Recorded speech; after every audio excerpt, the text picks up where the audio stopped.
As Mulder and Scully pursue the cause of Flight 549's demise, the story begins to take shape. With a climax that is Mulder facing off at 30,000 feet, an angry Agent Skinner, and more lost time, we wrap up this two-parter. To the max. This is not happening. Excellent. What happened? Who shot Pendrell? I don't know. I got a call about a federal witness being transferred. It's Sergeant Louis Frisch. He was the intended target. There was supposed to be a federal marshal here to put the sergeant into protective custody. That order was countermanded. By whom? Louis Frisch is being put under military arrest. Military arrest? Suspicion of murder and providing false testimony in a federal investigation. He has testimony that is damaging to the military. His life is in danger. He is not going anywhere. The order to arrest this man came out of the office of the Joint Chiefs of Staff, who have also issued a recommendation on Agent Mulder. For what?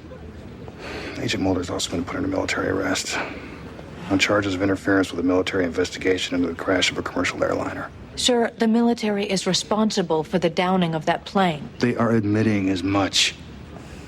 But Sergeant Frisch's story is not the one they're telling. What is their story? Welcome back to the show, everyone. You are listening to... Wait, what was I going to say for happening this is not happening this is. There we are. Welcome back to the show, everyone. You are listening to Happening This Is Not. No, Happening. I didn't say that right. Comma space, Happening, this is not. Happening, comma, this is not. Yeah. The show is technically called This Is Not Happening, another X-Files podcast, but we realized that this is not happening is kind of a weird turn of phrase. So we're going to mull, but we're going to just roll on as if the title introduction for this show was perfect and awesome and nobody noticed anything. So with me to explore tonight's episode, Max, the 18th episode of Season 4, is my good friend Mike.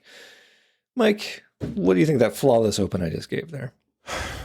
I mean, it's testament to how perfect you are at making a show title. I think you've used this to your wits' ability, and you made it into something genuinely your own.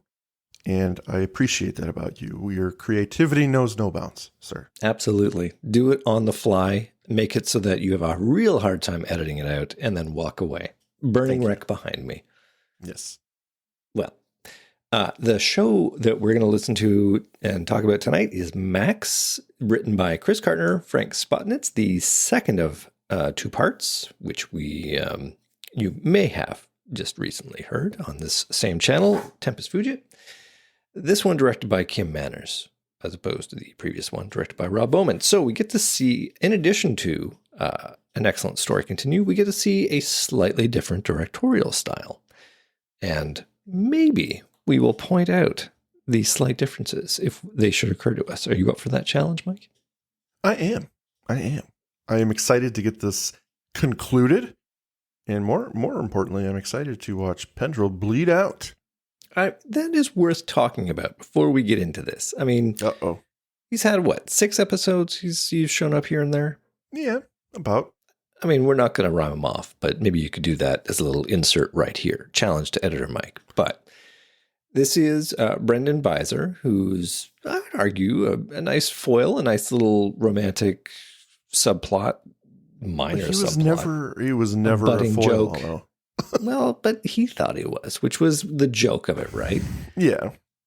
And I don't know. I didn't mind him. I just look at this and go, why did they decide to write him out? Was it a contract thing? Did he have a little embarrassing thing that happened and he couldn't be on the show anymore? I mean, they don't just have him not come back ever. They make a big deal about his being killed off the show. They make a big deal about it and then give him barely a line. like Mulder's just like, how? And that's it. That's it. Yeah. That's all he gets. We got to do it to honor Pendrell. It's like, we got to move along. No, I don't know. I'm sure there's a reason. I'm going to surmise that they kind of sensed that the character just isn't really going anywhere. And how long can we keep this up? Don't bring him back. I mean, they've done that for other characters. I don't understand why as opposed to they had invested enough into him that suddenly he's a known commodity. The There's only a name. legitimately, I would imagine, is like they wanted some sort of emotional death because they haven't gotten that yet in this episode. I mean, they had Max, but Max is already dead, so they have to kill someone off that we've known for a while. Ironically, we've known Max longer. He's only had one episode, and we like him better. Yes. No, I think that listen, poll the listeners. I bet you they will say that a huge percentage of them like Pendrell and would prefer that he didn't get killed off or that he made a heroic recovery. The listeners have failed me in the polls recently, so you're not going to go. Why would I take their opinion on anything? Okay. American democracy, checkered past. So we'll just move on. All this to say that I think that it was a bit shortchanged. It was a bit roughly done and frankly unnecessary. Like he could have survived and just never been in the show anymore. You know, he could have been a vegetable and, you know, be an emotional story that never got dwelled on. Or frankly, in season 9, they could have dug him up and used him as another plot device. Don't tell me that's never happened before in this show. But they clearly decided they were going to cut all ties. And this will be the end of Agent Pendrell. Yep. And you know what? Like a fucking tick, he shows up. I was watching Star Trek Discovery, and I shit you not, I'm like, good God, that doctor's Pendrell. It's just because 30 years later, I was like, where? Because he's out of the X-Files doesn't mean his career's over. No. And for the record, Brendan Beiser, if you're listening, I'm just joking around. I'm talking about Pendrell. I wish you the best. Right. It's like Margaret Scully. Yes, I have nothing against her. It's the character. It's the character.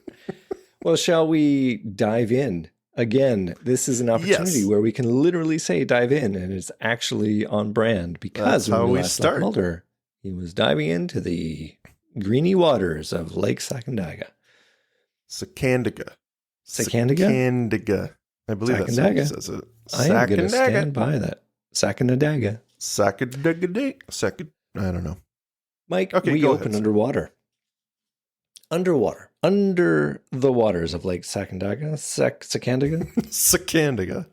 It's going to be a long episode, you can tell. Lights are shining down to us through the green haze of the murky depths.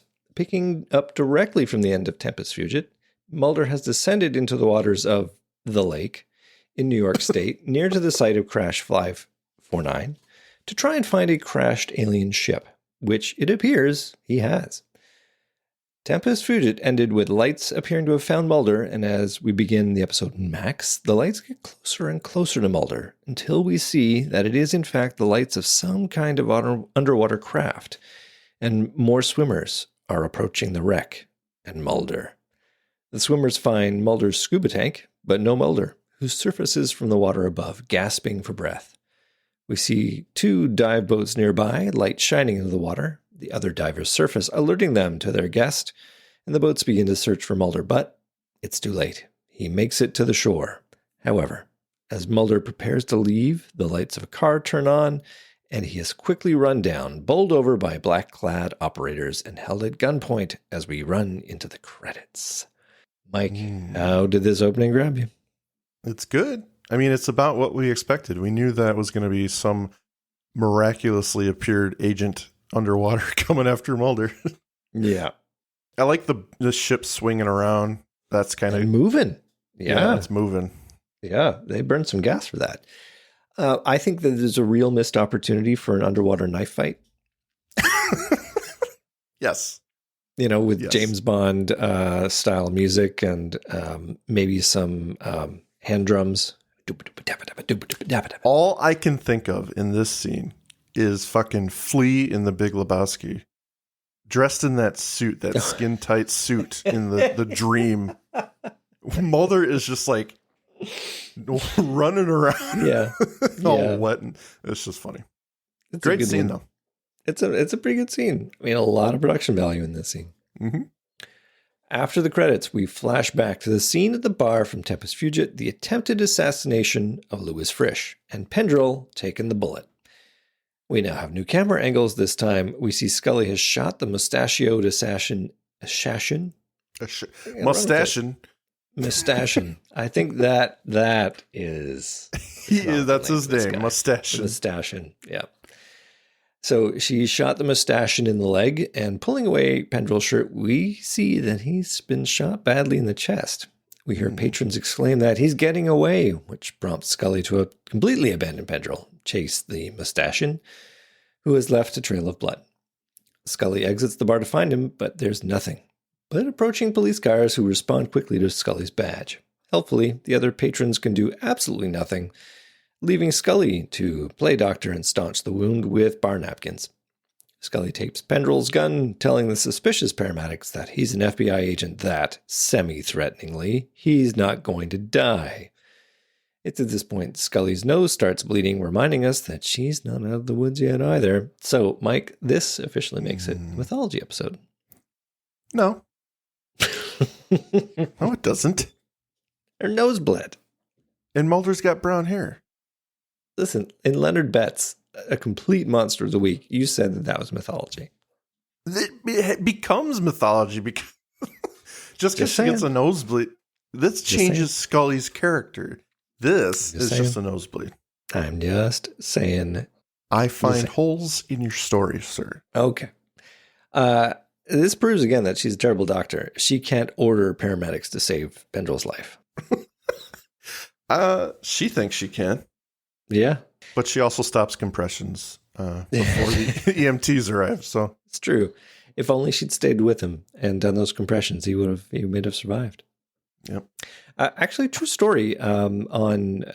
Frankly, I've never had to do this, and touch wood, I'm not in that situation. If I was, though, if I ever was near somebody who had a heart attack or had trouble breathing, apparently, Mike. This is our public service announcement portion of the show. Have we talked about this before? It feels familiar. I think we have. It sounds familiar. You don't have to do the mouth-to-mouth component on chest compressions anymore. You just do chest compressions that, just get in there and, to the tune of staying alive, get in there with your hands and start pumping hard back so that the chest doesn't bounce back. That can be the thing which saves somebody's life compared to not doing it and waiting for paramedics to get there. There's no legal component, whatever. You can just get in there and do it. That might have saved Pendrell's life in this case, but she had to stop an active shooter. I don't know, man, and I don't know what the rules are if it's a lung shot, but I'm pretty sure that was a lung shot. I don't know if you should compress those. It's about keeping the heart going, though. Yeah. Even if you don't have oxygen going on. Yeah. Yeah, that's true. I don't know the procedure for certain kinds of gunshots, but. Well, yes, I'm no doctor either. It's worth noting two things at this point. Why is Pendrell carrying a gun? They all do. But he's a lab technician. Oh, they all get guns. They all get guns. This is America, Andrew. Don't let no one tell you differently. Yeah, he's got two guns. He's got a backup piece, too. Oh, yeah. Yes. It is also worth noting that this is actually the last shot of the show that he did. They did the scene, and then they had to bring him back for his chest hair.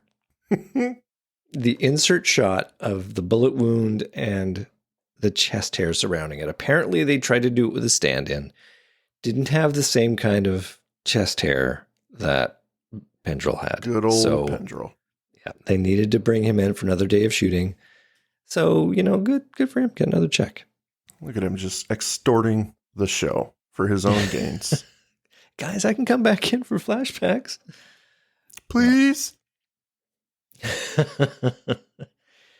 Scully goes over to check on Louis Frisch, the guy who was almost killed. Ooh. Scully figures out they must have a mole inside the organization, as there's no other way they would have known Frisch would be at this bar. Paramedics wheel Pendrell out of the bar, and the series. Oh, boom, boom, boom, boom. Skinner arrives looking shocked at the events. The two catch up on what has happened, and then Skinner reveals that instead of putting Frisch into federal protection, he's going to be put under military arrest. Scully's shocked. Frisch's life is in danger. As well, Mulder's going to be arrested too. Skinner agrees the military looks responsible, but they don't seem to care. This is where the story turns on its head. This is now the government's admitting to causing the crash, but they're going to weave their own little stupid government story and ruin people's lives. God. As is their want, yeah. Yes. Well, Mulder and Scully reconnected Pendrell Air Force Base, with Mulder being released. Not sure why he'd be held at this Air Force Base. Don't they have a actual prison somewhere? In New York, no less. No prisons. That's fair. I mean, the airport prisons, they've been demolished. That episode's over, so they relocated them upstate. Yep, it's convenient, Nothing really. Nearby. It's very close. Well, the two of them drop some good exposition. The military has admitted responsibility, with Frisch giving bad coordinates to a fighter plane which collided with Flight 549. Look, this is all being wrapped up very nicely, Mike. We can get out of here in about 10 minutes. That Sergeant Frisch gave to the fighter pilot were the exact path that 549 was on. Now, they would indicate that Sergeant Frisch and his co-controller could not have seen Flight 549 in the airspace until it was too late. So they're saying the tower put those jets on a collision course? Yes, and that they were the only two aircraft on the radar screen. And realizing his guilt, Sergeant Frisch's fellow officer put a gun to his head. According to the Air Force, Sergeant Frisch lied to save himself. When he found out that his fellow officer committed suicide, he came to us to blame the military. That's why they pursued him, to bring him to justice. And they could conveniently lay the blame on a dead man. Yes. This, second plane, they say it's a military fighter? It was an F-15 Eagle, according to an Air Force spokesman. You believe that story, Scully? I don't know what to believe. I like Scully's emotion. I mean, she's not abandoning Mulder, but at the same time, she's beginning to fall prey to the government story and logic, and she's starting to kind of question Mulder's theory. And then he comes back with his, "Do you believe I got this?" He has little radiation burns on his forehead. The one place they can't, it's not going to ruin his career. So they put it at his hairline. Yeah. That's the one place they could give him boils. But she gets a little emotional about Pendrell's death, and Mulder looks a little sad about it for about 0.3 seconds, and we move on.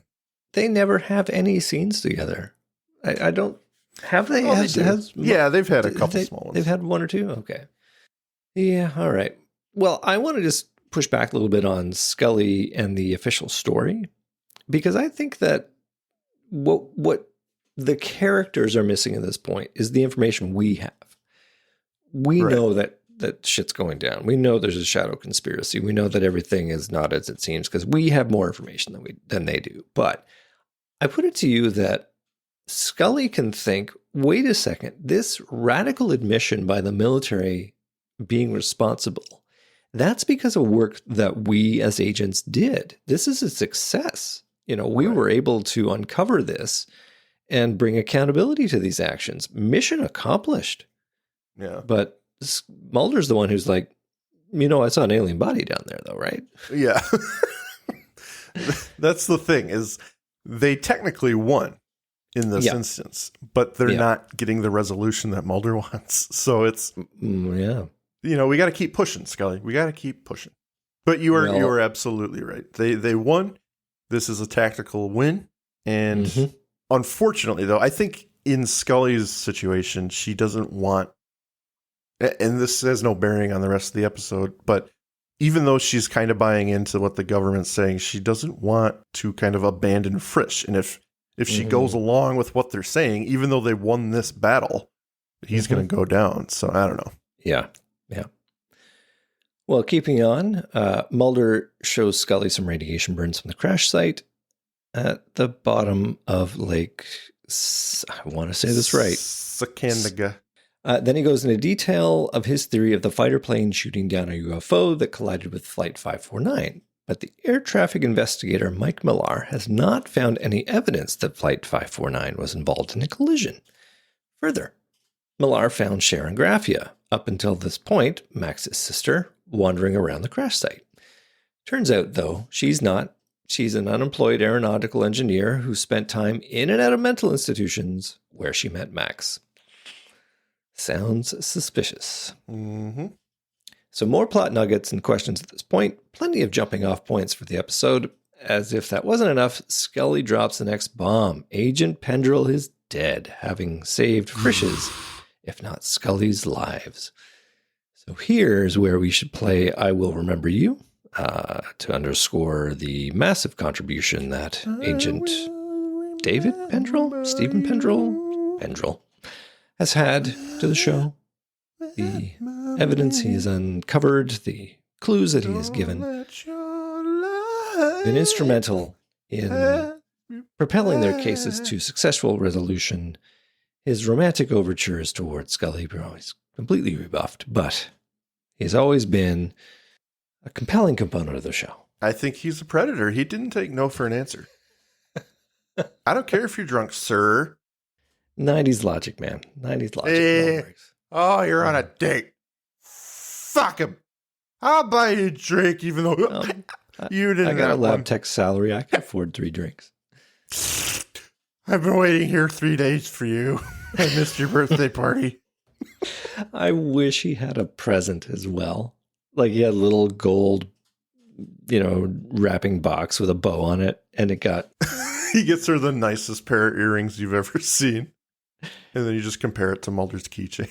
Yeah, and when he gets shot, he's holding the box, and the bullet goes through the box into him, into his heart. I think that would be through the earrings. Mm-hmm. Oh. Yeah, that would be it. All right, moving on. We cut to Barnes Corners, New York, a trailer park, with the agents visiting Max's trailer. Inside, it's as we remember, adorned with papers on the wall and technology brimming from the cupboards. Scully presses play on a cassette, playing a few verses of Unmarked Helicopters from the award-winning CD Songs in the Key of X. I played the heck out of that CD. Do you have that one? I didn't have it. Oh, you are missing a classic, sir. Just Oh, is a sure. extremely brief diversion on this one. We talked about this in our season 1 recap. If you rewound from the first track, you got a hidden track at the beginning of the CD. Good stuff. And it wouldn't be X-Files without something covert. Exactly. The agents search the trailer, but Mulder wants to know why Max was coming to visit him. He finds a VHS tape of Max, a recording of Max telling his story. Max just wanted to be left alone, but he was abducted by aliens multiple times. And he's devoted his life to proving that extraterrestrials exist. As Max tells his story, we cut to a black ops site. A large tent with black-clad personnel and computers, and particularly the debris of the UFO from Lake Sacandaga. That name? Yes. Good. Sure. Whatever. As well as the bodies of some alien greys. The men work to assemble the cover-up, and in doing so, they bring up a man from the lake in obvious pain and distress. He's taken away on a stretcher. As the man struggles to breathe, he's laid at the feet of another man, the Mustachian, who appears to be in no obvious distress from his leg shot. We found it, he intones, as we cut to commercial for mustache wax. This guy is in charge of everything. He's our discount cigarette smoking man. That's what he needed to do, Mike, was smoke cigarettes. But you know what? I like him. I like him too. I would What buy a this missed guy a opportunity. beer. What a missed opportunity. He could have been a new dude. New assassin man. I suppose he could have come back. He was just abducted by aliens. Yeah. Good times. We come back to the crash investigation with Mike Millar giving us the grim details of the investigation.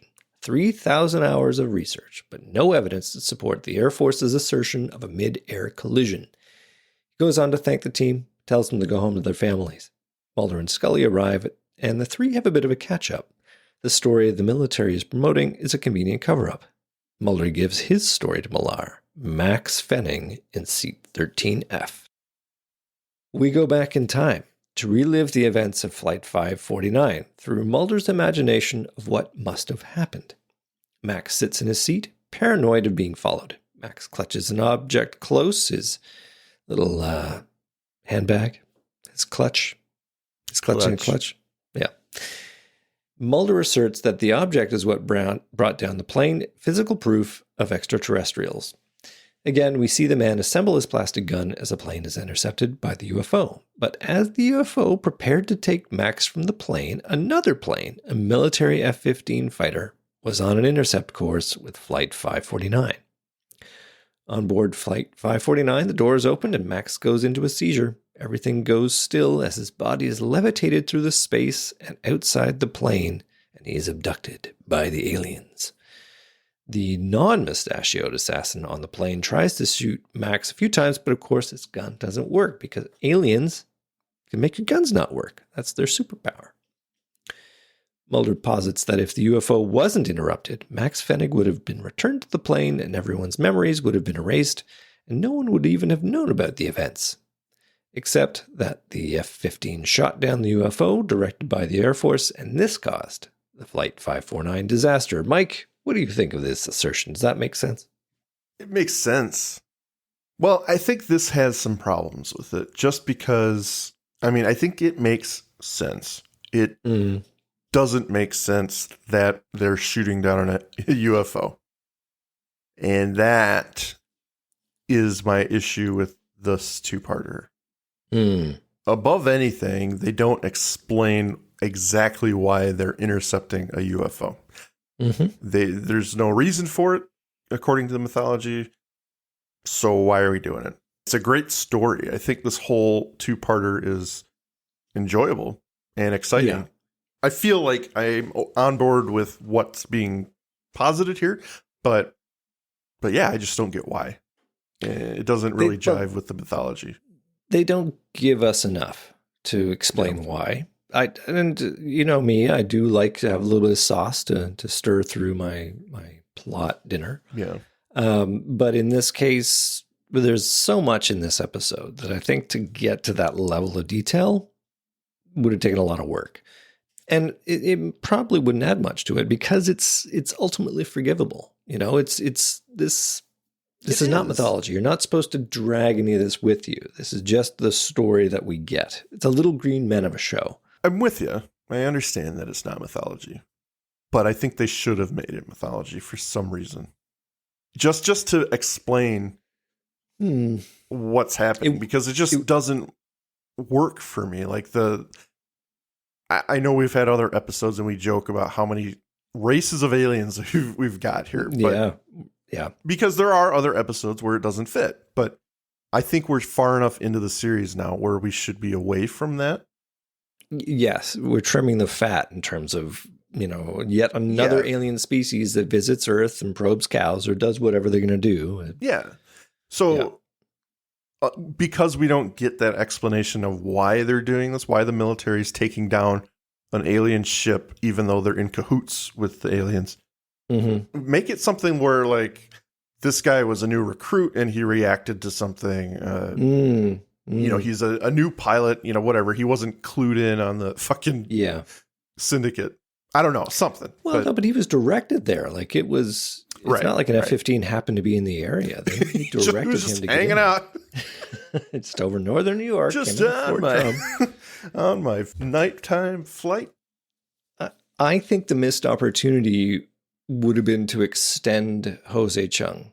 And I know that was a funny episode, but it just gave us such insight into this idea of a government conspiracy to act with that technology as aliens. Yes, we see alien grays down the bottom of Lake Sacandaga, but they could have been, they drag them out of the water and they get unzipped and it turns out that they're Air Force pilots. Yeah. That's all you needed to sort of link us back to that and go, oh, okay, it's that storyline. Now I get it. In fact, that explains everything. But we don't get that. And it's this other seventh brand of aliens that, they need to make the plot make sense. Yeah. Well, let's roll on. We're still in Flight 549 as it is in the middle of a disaster. The F-15 has shot the UFO and all hell breaks loose. It's a great montage of a scene with the terror of the flight going down. People are flying out the open cabin door. Yeah. There is lots of shuddering and shaking in the plane. Oxygen masks are dropping and being deployed. Always make sure to put on your own mask first and then help the person beside you. In 1997, the sound of 17 million TV viewers suddenly having second thoughts about taking a flight in the near future is palpable. So good. It's a hell of a scene. Yeah. This puts a lot of movies to shame. You know, they like to do plane crashes. There are some good ones and there are some bad ones. This is high quality. When Max is almost back in his seat and he gets sucked out of that window or that door, oh my God, that's frightening. Yeah. And it looks so good. It does. Oh, man. Very high quality in the practical effects here. Back in the hangar, Mulder is having a bit of difficulty accepting the story. Back where he's from, they call that one a whopper. Even if it were true, Mulder could never sell it to Washington, unless the agents proposed the object was the ultimate cause of the events, what brought Max onto the plane, were to be discovered. It turns out Mulder did find something. He brings him to his car, pops the trunk, revealing Max's bag, what he was clutching in the plane flashback. Mulder opens it and reveals nothing but Max's nightcap hat, and we fade to commercial. Canonically, I think that hat has been in his office in previous episodes. In Mulder's? Yep. Has it? Well, I read it on the internet and it has, so maybe it has. Yeah. Maybe it's his own nightcap. I believe it. Yeah. It could be. Disappointed, the two commiserate over their failure to figure it out. No justice will be found for Agent Pendrell or Max Fennick. Mulder wants to go back and look into Sharon Graffia, who is now in a mental institution. Scully's going to go there, while Mulder goes back to review Max's trailer. When Mulder gets there, the music is blaring, the trailer's been tossed. Mulder's interrupted by the park manager, who is surprised that the FBI is investigating the break-and-enter. Manager reveals that Max had some uncollected mail, which Mulder asks to see. Candy Mulder also freeze frames the video to see that it was in fact Sharon Graffia making the recording. In his mail, Mulder sees a letter with a return address for Paul Gidney and a P.O. box in Washington, D.C. In the letter, Mulder sees a small plastic identification key. There's a lot here. Do you want to pop in before I jump in, Mark? I do. I think... I thought you might. I think Max's likability is very nice to watch because you can see it even on the trailer park head. He's just, I'm so sorry to hear that Max left. You know, he may not have fully believed Max, but he had his stories and he obviously cared about him. So it's nice, just that little bit of emotion from someone who's just a 2-second character. I think that's really endearing to Max, and I think it's really good stuff. Well, also, I like the video recording that we see of Max. Oh, my God. I'm so happy compelling. He got more. Yeah. Yeah. When watching this for the first time, I was so glad to see that he got more to do than get sucked out of a plane. Because he plays that character so well. He just exudes that confidence of someone who knows what they've seen and what they've been through. And I would love to see him again since season 1. Mm-hmm. I kind of wish we had more of him, but I get why they went this way. Yeah, definitely. Well, we cut to Scully visiting Sharon Graffia in the institution. In the darkness, Scully asks Sharon some questions. Sharon admits to not being Max's sister. When Scully presses for details, Sharon will not cooperate. She could be in trouble. Scully turns on the light. We see that Sharon has the same... What's that, sir?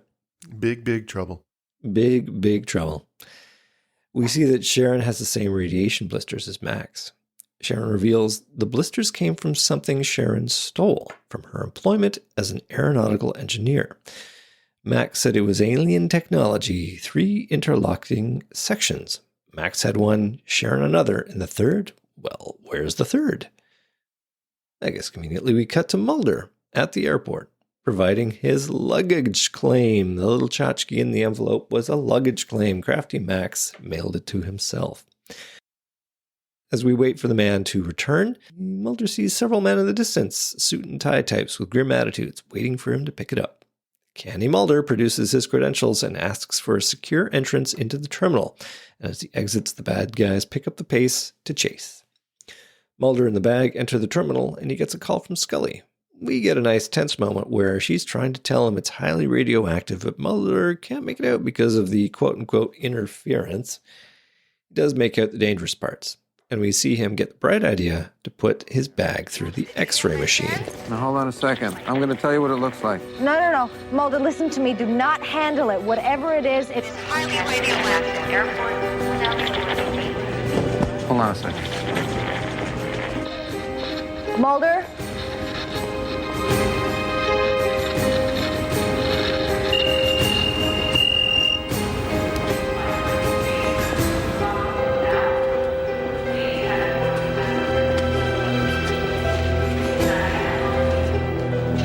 Looks like a small superstructure with 3 circular pieces inside. It's hard to tell on an X-ray. Hold on. I think what we've got here, Mulder, is a case of high-tech industrial espionage. More people are trying to get their hands on this thing than a Tickle Me Elmo doll. I'm getting on a flight. What flight number? I think it's 501. Yeah, I'm gonna need a ride when I get there. I don't think that'll be a problem, Mulder. I half expected him to just open it. Yeah, exactly. Whatever you do, don't open it. Oh, yeah, I'm losing you, Scully. What? He does that in another episode. I think it's 731. When he's like, whatever. Yep. Oh, don't jump on the train? Okay. Yeah. What's happened? I closed the door. Yeah. On the plane, eerily similar to Flight 549 for logistically practical reasons, Mulder walks past the Mustachioson. No. The Mustachioson? The Mustachioson, yeah. Complete with a musical sting and a fade out to commercials, so clearly stuff is going to happen. Mike, at this point, I will tell you, I hadn't seen this episode in a while. I forgot completely what's going to happen, but with 100% certainty, I forecast these things. I wrote them down in an envelope and I mailed it to myself, and then I watched the rest of the episode. I don't believe you. Yeah, it came back to me and it said, Mr. Mustache is going to try and kill Mulder. 2, at the right moment, the aliens are going to blast the cabin with light, stop time. And 3, at the end of it all, the alien MacGuffin is going to disappear. Those are the 3 things I knew were going to happen merely by the presence. Well, first of all, the fact that Mulder was going to take a flight and we actually got to see it. I knew all this was going to happen. And then we saw the Mustachioson, and it's like, okay, this is going to happen too. We're going to have a little bit of reliving the same events that Max went through. And spoiler, it does happen. So spoiler, everything happens exactly like it did in the beginning. They got to get their money's worth out of that rig. Well, I can't blame them. I mean, they had to do this. I mean, that is quite the set. So we got to have 2 scenes in it. After the commercial, Mulder is asleep on the plane. Mike, do you know the average flight time from Syracuse to Washington? I would guess a couple hours at the most. 90 minutes. Okay. So, like, you spend, 20 minutes in the air. Here we go. Okay, we're back. Yeah, exactly. You're right back down again. So, sleeping on the plane, he must be dog tired. And I actually do believe that. He's been up for, a couple of days. Yeah. And the death of Agent Pendrell is wearing him down. Yeah. No. The death of Max is weighing him down. No, that's true. He doesn't care a shit about Pendrell. It's all about Max. Yeah, fair enough. So the Mustachioson takes the opportunity to check in on Mulder from the aisle. There's an empty seat, so the Mustache asks for the aisle seat. Mulder clocks the blood on Mustachioson's leg and immediately figures out his ill intentions, mentioning casually he's got a gun pointed at him. There's a weapon pointed at you right now. I'm pretty sure at this range it wouldn't just hit you in the leg. And if you so much as raise your arms off your armrest, I'm going to test that theory. What if you miss? I won't. Do you know what happens when a plane suddenly depressurizes at 30,000 feet, Mr. Mulder? After the cabin fills with fog and all light objects, anything not tied down, and including your weapon, go flying toward the breach. The pretty lady comes around with the honey roasted peanuts. Presuming the pilot is even able to keep control of the plane, I put on the lightweight parachute I just stowed in the overhead bin and go out the emergency exit. With the knapsack you're holding. What if the pilot can't get control of the plane? then you die too. A man, if he's in a man at all, knows he must be ready to sacrifice himself to that which is greater than he. I'm sure all the other passengers on this plane would appreciate dying for your noble philosophy. Look out your window, Agent Mulder. You see the lights? Now imagine if one of those lights flickered off. You'd hardly notice, would you? 12 lights extinguished. Is it worth sacrificing the future, the lives of millions, to keep a few lights on? What is this? Stolen property.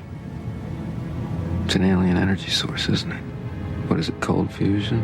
Over unity energy? What could be worth killing all those passengers on Flight 549? The cause of that crash has been determined as human error. I'm going to see you pay for that error. Along with you and your employer and the government that finances its contracts. Now I want you to stand up very slowly and move to the back of the plane. We're going to go to the bathroom.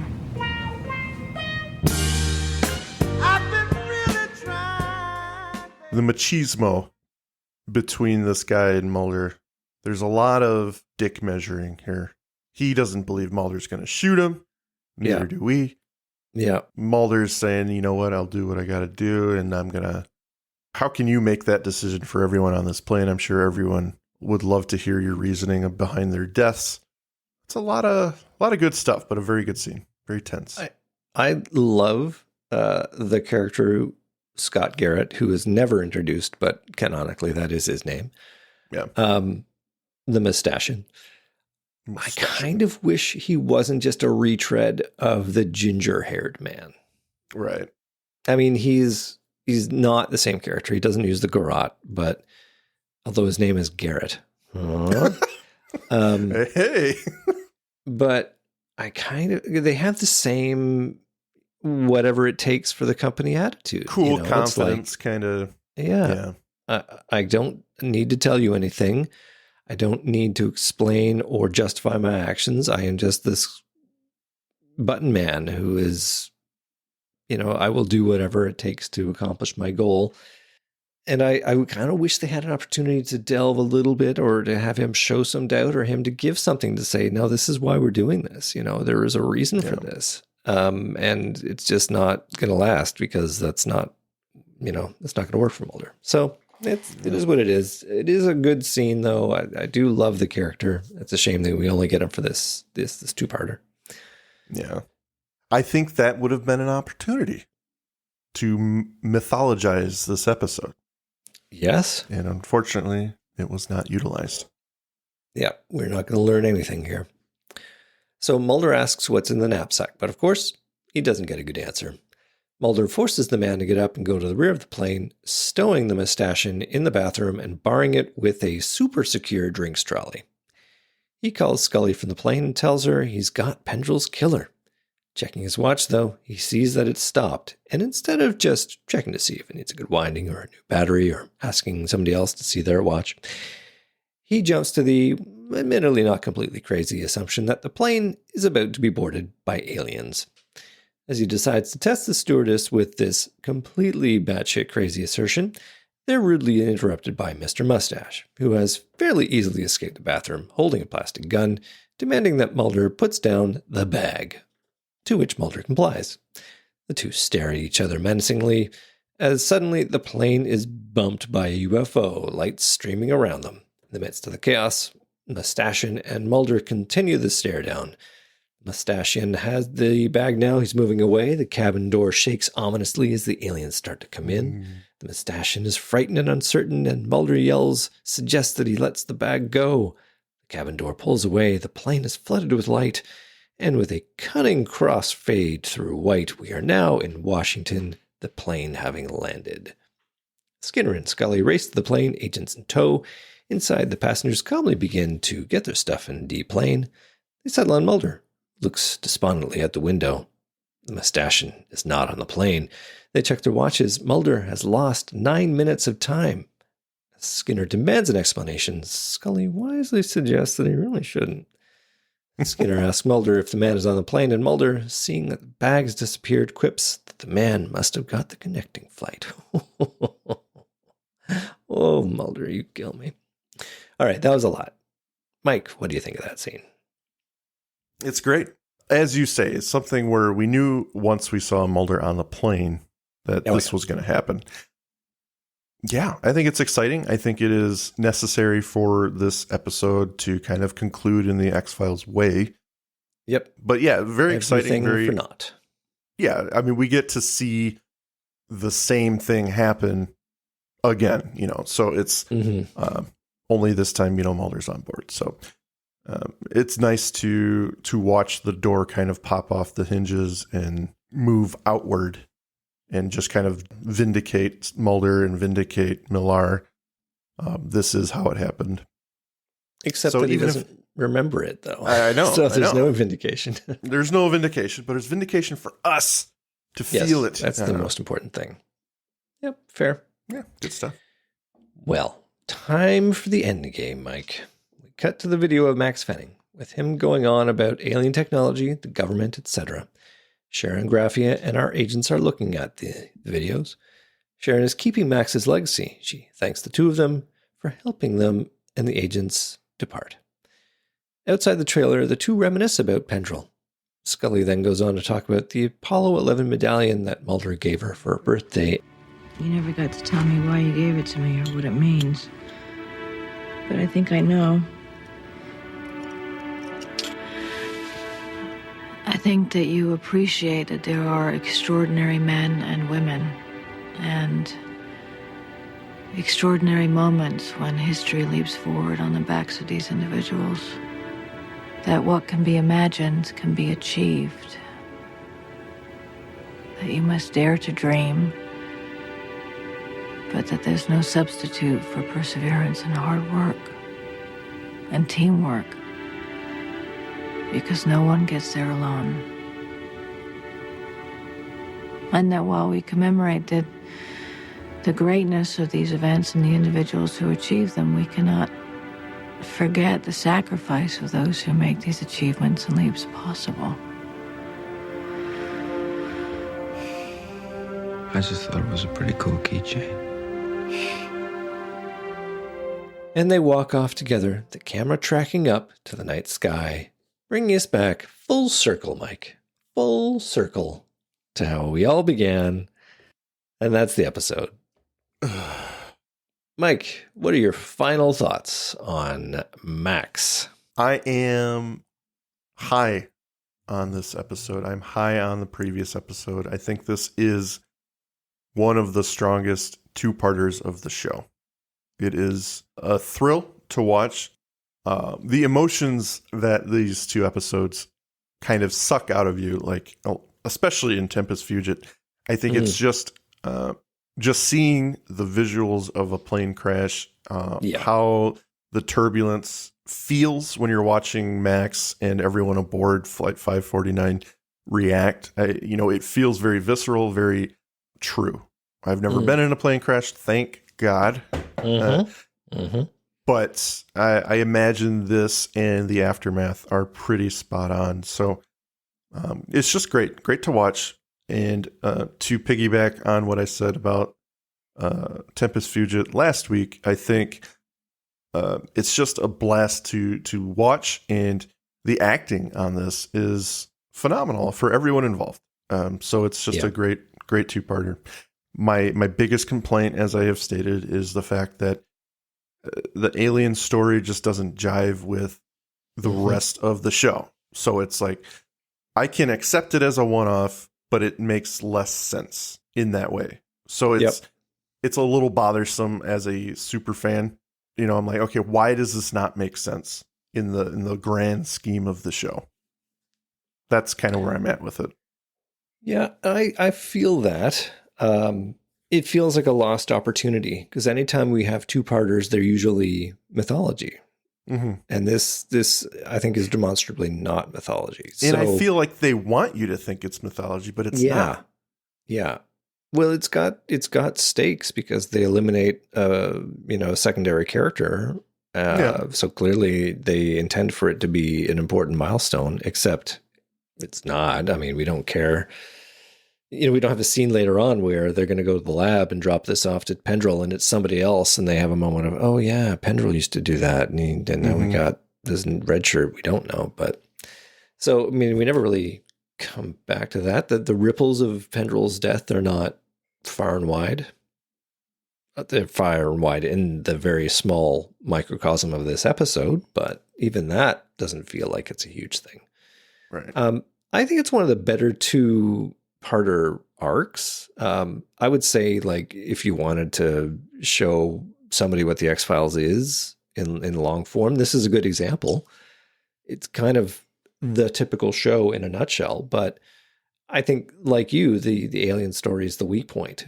And probably because we've had such good alien story up till now that we were like, oh, right, they do this. Occasionally they go back to the well with these alien stories, but don't mean anything. Who are these aliens now that we've had answers of other aliens? So where does this fit? This is the puzzle of the show is how it all fits together. And you've just given us a non-consequential puzzle piece. The only thing that would make it forgivable in season 4 is if in season 5, when we learn about the rebels, we learn that they have been trying to thwart the plans of the colonists since, and they kind of do like a flashback montage of shit that's been happening or something that would have like made it make sense. But unfortunately, sewn it together somehow. Yeah. Unfortunately, this is just meant to stand alone under the guise of being a mythology episode. Yep. I mean, what I like about it is the agents are not just tourists here. They're out there investigating. No. They're doing things. They're finding things. They're putting the pieces together. They're using their wits. That's the whole grab bag of what we like about these characters. And the whole plot device is interesting and novel. I mean, what happens when an alien abduction is interrupted and what catastrophic events can occur as a result of that? It's really trend-setting. It's the abduction story has been done. Here's a completely new one, an abduction at 30,000 feet that's interrupted and has this huge air crash result. It's really interesting. We get a few tidbits of information, but there's no revelations to be found here, and I guess there doesn't need to be. But I feel like they do a lot of stuff here just to sort of raise the tension level that doesn't really pay off, like killing Pendrell. They could have just as easily, he's going to be fine and then he never shows up again. It would have been just as effective for the overall impact. I don't feel like the characters worked any harder to get justice for dead Pendrell as they would have for live Pendrell. So right. If he died on stage, it would have had some resonance, but he dies off stage. Yeah. So it's like, it feels like that scene from The Simpsons where they tug Poochie out of the, literally pull the celluloid out of the frame, and he goes back to his planet now. So I suppose they wanted to remind us that some characters can be expendable, so don't get attached. That can have effects, but it's a great episode. I'm not going to probably rank it as my fave in the season, but it's got a lot of great stuff that I like. So highly rewatchable. I'll give it that. Yeah. Highly watchable. Both of them. I know sometimes they can't bring it home, but I think both episodes are very enjoyable. My favorite personally would be Tempest Fugit. Yep. I was just going to say that's the introduction is so awe-inspiring, what it gives you. And then the challenge for Max is to bring it home. And I think it sort of accomplishes goal, it's less it doesn't impactful. Doesn't continue that awesomeness. Yeah. Awesomeness, I suppose. Awesomeness. Well, what do you say we go to some listener comments? I am ready for some listener comments. All right. I've actually got them pulled up now. Okay, you got it in advance. Nice. I've somehow managed to have it in advance. Our boy Josh says, I feel in another world. I've said this before, but there's a life for Dana Scully, which is much less traumatic and much more rewarding with Pendrell. I disagree. One where she was never hung up on, left out in the cold, and, not have to deal with Mulder. Just saying. Oh, Josh. I don't think he's wrong there. He's not wrong. He's not like, wrong. as I said, every time we see Mulder and Scully, or more importantly, anytime we see Scully out on a social call, right, he always gets interrupted by some crazy shenanigans because Mulder's not in her life. Mulder is always looming in her mind somewhere on the periphery. Yeah. Will they, won't they? Liza responds, or at least takes up the mantle, saying, I think Pendrell's character had probably completed its arc by this point, but killing him off feels pointless and, given that, cheap and kind of mean. If the actor was off to greener pastures, they could have had the character get promoted or take a prominent job at the, CDC? NIH? USGS? Pendrell has shown himself to be a superb all-purpose science guy, so any federal agency that deals with science stuff would be lucky to have him. Absolutely. I would say that would have been a cool arc for him to actually get promoted and become maybe their go-to guy for more intense cases coming up. Like something, this requires a friend at the CDC. And maybe he could be that contact or something. That would be kind of cool. I think the takeaway here is the writers knew they were never going to go back to Pendrell again. Yeah. So I think they thought, okay, we need to write him out completely.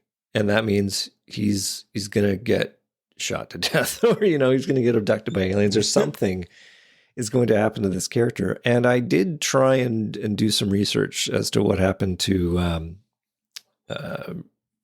Brendan Beiser, Brian Beisner, what? Yeah, and there's nothing out there which sort of implies that it was a bad relationship or they got fired or anything. So, I mean, I hope that it was just I'm sure opportunity it was or mutual or something. Yeah, or maybe they just decided they were going to make a big splash and here's a big revelation. I just don't think it landed. I don't think it was. Yeah. I don't think it did what they wanted it to do. Yeah, and I would agree with that because I think if they really wanted us to care, the least they would have done would be to hold out the outcome for the end of the episode. Yes. Oh, by the way, not only did we lose the package, Pendrell died. Yeah. And that way we're wondering the whole episode, what's going to happen to Pendrell? Yeah. But I don't think they even cared that much. Like they're like, let's just get it out of the way. Yeah. So, it's a real wasted opportunity. Yeah. Because if you're going to do that, like if you're going to have a character that you've seen in multiple occasions, like how often have we lamented that they've dropped in characters, that are meant to have this emotional resonance only to have them killed in the very same episode? I'm looking right at Reggie. Reggie. Reggie. And, you can see it coming a mile away. It's like, Reggie, you're not going to make it, and they do that a lot. You're not long for this world. But here we've got a character that's been with them for, 2 seasons. He hasn't been huge, but, you like him because he's kind of a lovable dork. Absolutely. And to be fair, I definitely, I give him more shit than I should. I enjoy ribbing on the Pendrell fans out there. Josh. So for that to be his end, I just feel like it's a lost opportunity that doesn't land. And they're capable writers. I know they could have come up with something better, but yeah, I think they had just written themselves into a corner that they didn't really think of a way out of, and that's just kind of like we got to expend someone in this episode, so it's gonna be Pendrell. It's gonna be Pendrell. It's not gonna be Skinner. Well, shall we turn the volume down from Max to Min and end the episode? Nice. Thank you. Nice. Thank you. I enjoyed that. That's my better one. Okay, so Mike, I'm going to give you the last word on Max. Ladies and gentlemen, don't take these episodes as reasons not to get on a plane. As the man said in the beginning of Tempus Fugit, you're more likely to something else other than have a plane crash. But, yeah, I mean, take those chances. I believe I've been told you're more likely to get kicked in the nuts by a donkey, have a plane crash. I don't know what that means, but enjoy your lives. Have those experiences. Fly United. Or Southwest. Displacement Or current from cold American. fusion that we need for space travel. I know, thanks to my inside sources, that this technology in fact exists. I've seen military aircraft that use it hovering right over my trailer. Why is the U.S. government keeping all this a secret? I intend to expose these facts to the people. I mean, I'm just one man.